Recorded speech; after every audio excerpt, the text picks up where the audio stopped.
अस्सलाम वालेकुम। बिस्मिल्लाहिर्रहमानिर्रहीम।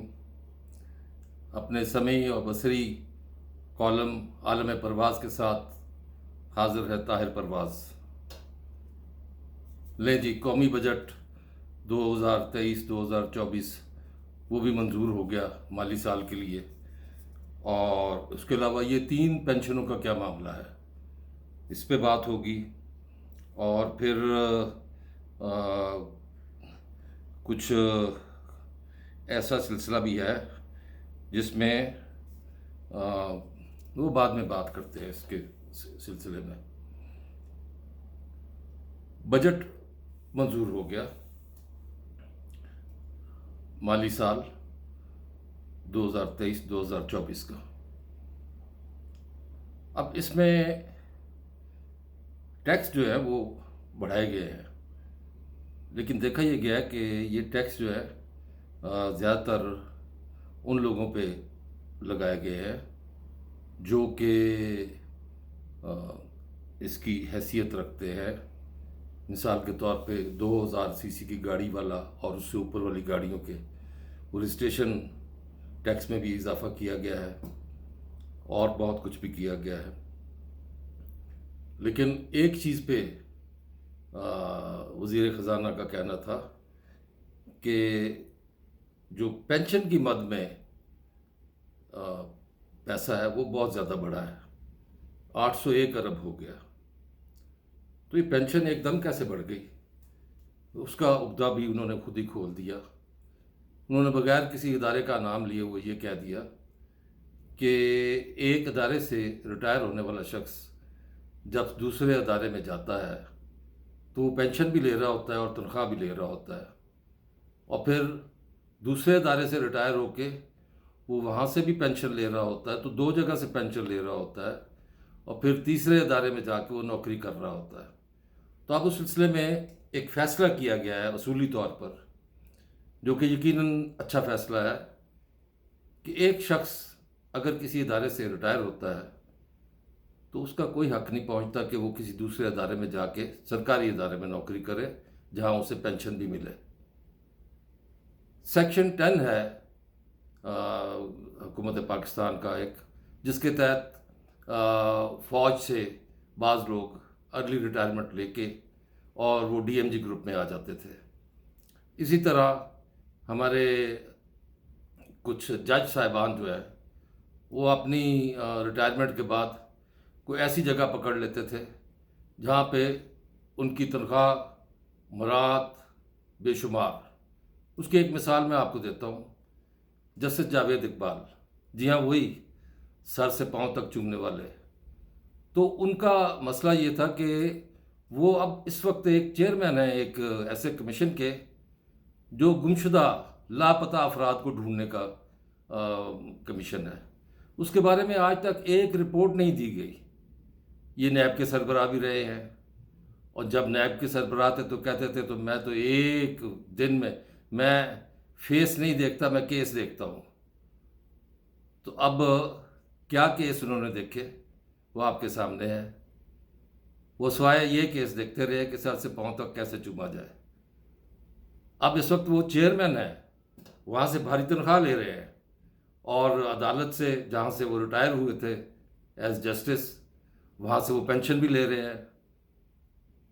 इसी तरह बाज़ हमारे दोस्त जो कप्तानी में फ़ौज छोड़ के और उन्होंने पुलिस ज्वाइन कर ली या डीएमजी ग्रुप में आ गए, वो फ़ौज से भी तनख्वाह ले रहे हैं। और वो जब मेरी उम्र को पहुंचने के बाद आज से 10 साल पहले वो भी रिटायर हो गए, तो वो वहाँ से भी पेंशन ले रहे हैं। अब हुकूमत ने ये फ़ैसला किया है कि वो ऑप्ट करें, जहाँ से उन्हें ज़्यादा पेंशन मिलती है वो एक पेंशन ले सकते हैं, इसके अलावा नहीं। हाँ, आप अगर आप में हिम्मत है, आप किसी निजी इदारे में काम करते हैं तो करें, वो निजी इदारे में जाके आप काम करें, कमाएं, जो मर्ज़ी करें, लेकिन वहाँ से आपको पेंशन तो नहीं मिलेगी। तो ये जो एक हुकूमत के साथ ज़्यादती हो रही थी, वो बल्कि हर हुकूमत के साथ, हर हुकूमत बल्कि हर दौर में, इसको रेक्टिफाई करना मैं समझता हूँ एक अच्छा इकदाम है। इसकी मैं तारीफ़ करता हूँ। और इस हवाले से इस पे यकीनन बहुत से लोगों को, देखिए एक जगह से अगर बंदा पेंशन ले रहा हो और वो दूसरी जगह भी पेंशन वाली जगह पर चला जाए तो वो किसी का हक मार रहा है। वो जगह किसी और के लिए इस्तेमाल में आ सकती है, किसी और को जॉब मिल सकती है वहाँ पे। यही वजह है कि हमारे यहाँ जॉब देने के नारे तो बहुत थे। एक नारा ये भी था कि 1 करोड़ नौकरियाँ, और एक नारा ये भी था कि 200 अरब लाएगी, 100 अरब IMF के मुंह पे मारेगी, 100 अरब लोगों पे लगाएगी। तो वो कुछ भी नहीं हुआ, उसमें तो कोई पेशरफ्त ही नहीं हुई। उसमें अगर पेशरफ्त हुई होती तो लोग इस तरह एजेंटों के ज़रिए, इंसानी स्मगलरों के ज़रिए वो बैरर रूम में या दूसरे उनमें कम से कम वो गरकाब ना होते। कितने लोग गए हैं दुनिया से। ये सिलसिला कब से चल रहा है, लेकिन ये इस दफ़ा ज़्यादा हाईलाइट हुआ है। अब ये तो पेंशन की बात हो गई, बजट भी मंजूर हो गया। एक बात जिस पे मैं तो 9 मई को भूलना चाहता हूँ, क्योंकि वो कोई ऐसा अच्छा दिन या वाक़या नहीं है, लेकिन एक शख्स बार बार रिपीट कर रहा है, बार बार कह रहा है कि ये जो हमला हुआ है और ये जो लोगों ने शहदा की यादगारों पे किया है, मुझे पता है। ये वही शख्स है जिसको हर चीज़ का पता है। वो कहता है मुझे ही पता है, इन्होंने अपने बंदे उसमें डाले थे। और एक लम्हे पे तो वो ये भी कह चुका था कि एजेंसियों का काम है। अफसोस होता है मुझे। और दूसरे उसी सांस में वो कहते हैं कि हमारे बंदों को पकड़ा हुआ है, वो जियो फेंसिंग में आ गए थे। किस दुनिया में रह रहे हो भाई? जियो फेंसिंग का मतलब भी पता है? ऐसे ही सुन लिया? अगर कोई पूछेगा कि जनाब ये बताइए आपको किसने कहा कि अपने बंदे अंदर डाले गए थे और एजेंसियों ने बंदे भेजे थे, तो आपने तो यही कहना है मैंने सुना था। जैसे आप कहेंगे कि मैं साइफर से खेलूंगा, लेकिन आपने कहा चलें रहने दें, अमेरिका को नहीं किया साइफर को कुछ, वो नाकाम हो गया ना। जो जो लफ्ज़ आपने इस्तेमाल किए, आपसे आपने फ़ौज के बारे में, फ़ौजी सरबराह के बारे में क्या कहा था? मीर जाफ़र, मीर सादिक, गद्दार भी कहा था, याद है? ये क्या बिल्ट हो रहा था, क्या लोगों के जहनों में चीज़ डाली जा रही थी? जी हाँ, आप उस जगह तक अपने लोगों को ले आए थे जो कहते थे ये हमारी रेड लाइन है। कहा था ना पकड़ना। तो चले, अब मैं क्या कह सकता हूँ। आपने तो न्यूट्रल को जानवर कह दिया था, फिर आपने कहा आप न्यूट्रल हो जाए, और फिर आप अब बात सियासतदानों से बात करते हैं, फौजी सरबराह से नहीं। हुकूमत में जब थे आप, तो उस वक्त आपको ये एतराज़ होता था कि ये अपोजिशन वाले क्यों जाके मिलते हैं या उनसे क्यों मुलाकात की जाती है। क्या लोगों को नज़र नहीं आ रहा था मुल्क किस तरफ जा रहा है?